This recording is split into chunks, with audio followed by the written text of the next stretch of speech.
দীর্ঘদিন সংস্কার না হওয়ায় বেহাল জয়পুরহাট পৌরসভার বেশিরভাগ সড়কের। সামান্য বৃষ্টিতেই সড়কে তৈরি হয় ছোট বড় গর্ত, প্রায় দুর্ঘটনা হয়। এলাকাবাসীর অভিযোগ, দীর্ঘদিন ধরে সড়কের এমন অবস্থা হলেও সংস্কারে উদ্যোগ নেই। যদিও পৌর কর্তৃপক্ষ বলছে তারা জনদুর্ভোগ কমাতে সতর্ক। মোয়াজ্জেম হোসেনের তথ্য ছবিতে প্রতিবেদন। শিয়া বাটার ও ভিটামিন ই সমৃদ্ধ লিলি হালাল বিউটি সোপ, তারুণ্যময় উজ্জ্বল ত্বকের জন্য। 20.72 বর্গ কিলোমিটার এলাকা জুড়ে বিস্তৃত জয়পুরহাট পৌরসভাটি 1975 সালে প্রতিষ্ঠিত হয় আর প্রথম শ্রেণীর পৌরসভা হিসেবে স্বীকৃতি পায় 1991 সালে। এত বছর পরেও পৌর এলাকার নাগরিক সেবায় কাঙ্ক্ষিত উন্নয়ন হয়নি। এলাকাবাসীর অভিযোগ, পৌরসভার পাড়া মহল্লার অধিকাংশ রাস্তা দীর্ঘদিন সংস্কার না হওয়ায় বেশিরভাগ জায়গায় পিচ ও ইট খোয়া উঠে বহু গর্তের সৃষ্টি হয়েছে। পর্যাপ্ত ড্রেনেজ ব্যবস্থা না থাকায় সামান্য বৃষ্টিতেই সৃষ্টি হয় জলাবদ্ধতা। এই রাস্তাটা খুবই গুরুত্বপূর্ণ, এখানে যাওয়ার মতো পরিস্থিতি নাই, এখানে অল টাইমে অ্যাক্সিডেন্ট দুর্ভোগ লেগেই থাকে। বাচ্চা কাচ্চা নিয়ে রাস্তাঘাটে চলাফেরা যে কত কষ্টকর, প্রতিনিয়ত অসুস্থ রোগীকে নিয়ে এই রাস্তায় বহন করা একেবারে একটা মানুষের চরম বিরক্তি পর্যায়ে পৌঁছে গেছে। কর্তৃপক্ষের আমি দৃষ্টি আকর্ষণ করছি, এটা অতি জরুরি ভাবে এই রাস্তাটা সংস্কার করার জন্য। প্রতিনিয়ত কম বেশি এখানে রিক্সা, মোটরসাইকেল, অনেক মানুষের হয়রানি এবং অ্যাক্সিডেন্ট দুর্ঘটনা হতেই আছে। এ অবস্থায় ঝুঁকি নিয়ে চলাচল করছে যানবাহন। বাসিন্দাদের অভিযোগ, দীর্ঘদিন ধরে সড়কের এমন অবস্থা হলেও সংস্কারের উদ্যোগ নেই। শনিবার করে আসলে বুঝতে পারবেন এই জায়গাটা হতে পরিমাণ গাড়ি থাকে, মনে হয় রেল গাড়ি চলতেছে, মনে হয় একটা গাড়ি পিছনে আর একটা গাড়ি লেগে আছে। মাঝখানে একবার রিপেয়ার করেছিল, তো কি রিপেয়ার করছে জানি না, এমন ভাবে রিপেয়ার করছে যে একটা ট্রাক না যেতে আবার যাতাই হয়ে গেছে। এই জন্য সরকারের কাছে একটা আবেদন, যেন আমাদের রাস্তাটা একটু শক্তিশালী এবং ভালোভাবে তৈরি করে দেওয়া হয়। পৌরকর পরিশোধ করার পরও নাগরিক সুবিধা না পাওয়ায় ক্ষুব্ধ বাসিন্দারা। তারা চান দ্রুত সড়ক ও ড্রেন ব্যবস্থা উন্নয়নে কার্যকর উদ্যোগ নেওয়া হোক। নাগরিক হিসেবে জোর দাবি জানাই যে এই রাস্তাগুলো ঠিক করা হোক এবং এই যে আমরা ট্যাক্স দিচ্ছি সেই পুরাপুরি সুবিধাটা আমাদেরকে দেওয়া হোক। অযথা আমরা যে নাগরিকরা আছি সেই সুবিধা যদি না পাই তাহলে কেন প্রথম শ্রেণী পৌরসভার নাম হবে? পৌরসভার জেলা প্রশাসক জানান, সড়কগুলোর জরুরি সংস্কারের প্রয়োজন রয়েছে। সংশ্লিষ্ট মন্ত্রণালয়ে অর্থ বরাদ্দের জন্য কাজ করা হচ্ছে। দ্রুতই সংস্কার শুরু হবে। আমরা মন্ত্রণালয় থেকে কিছু রাস্তার কাজ পেয়েছি, যেগুলো অলরেডি টেন্ডার হয়ে গেছে, কাজ শুরু হবে 1 মাসের ভিতরে। এবং আমাদের পৌরসভায় ইডিপি এবং রাজস্ব নিজস্ব অর্থায়নে আমরা ছোট বড় মিলিয়ে প্রায় 15টি রাস্তার আমরা টেন্ডার কাজ ইতিমধ্যে সম্পন্ন করেছি, যেগুলো আগামী 1 সপ্তাহের ভিতরে আমরা কাজ শুরু করতে পারবো বলে আশা করছি। জয়পুরহাট পৌরসভায় প্রায় 1.5 লাখ মানুষের বসবাস। আব্দুল্লাহ মামুন, 71। জয়পুরহাটের পৌর এলাকায় সড়কে দুর্ভোগ পরিস্থিতির বিষয়ে সবশেষ অবস্থা জানাতে যুক্ত হচ্ছেন সহকর্মী মোয়াজ্জেম হোসেন। মোয়াজ্জেম, সড়ক সংস্কারে কাজ কতদিনে শুরু হতে পারে এবং সেখানে কত টাকা ব্যয় হতে পারে, পৌর প্রশাসন কি বলছে? ধন্যবাদ।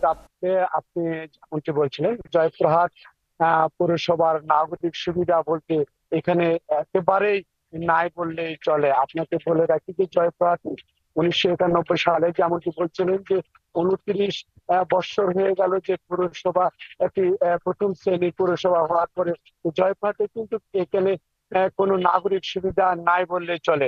এখানকার জয়পুরহাটের যে রাস্তাঘাট এবং ড্রেনেজ ব্যবস্থা এতটা লাজুক যে আপনি পৌরসভায় যদি খরার সময় ধুলাবালি আর একটু পানি হলেই কিন্তু হাঁটুর জল পানি কিন্তু এই রাস্তাঘাট কিন্তু ভরে যায়। আপনাকে বলে রাখি, আমি এখন যেখানে রয়েছি সেটি হলো জয়পুরহাটের যে প্রথম শ্রেণীর একটি পৌরসভা রাস্তা। আপনি দেখছেন যে এই যে রাস্তা, এই রাস্তাটা কিন্তু আপনাকে বলে রাখি যে জয়পুরহাটের একমাত্র রাস্তা হওয়ার কারণেই কিন্তু জয়পুরহাটের যে বাইপাস রাস্তাগুলো রয়েছে, এই বাইপাসের রাস্তাগুলো কিন্তু এমনটি বেহাল অবস্থা। আপনি দেখছেন যে একেবারে মানে একটু পানি হলেই হাঁটু জল পর্যন্ত পানি এখানে জমে যায় এবং এই রাস্তাগুলোর যে ড্রেনেজ ব্যবস্থা না থাকার জন্য কিন্তু এখানে কিন্তু এই পানিগুলো জমে যায়।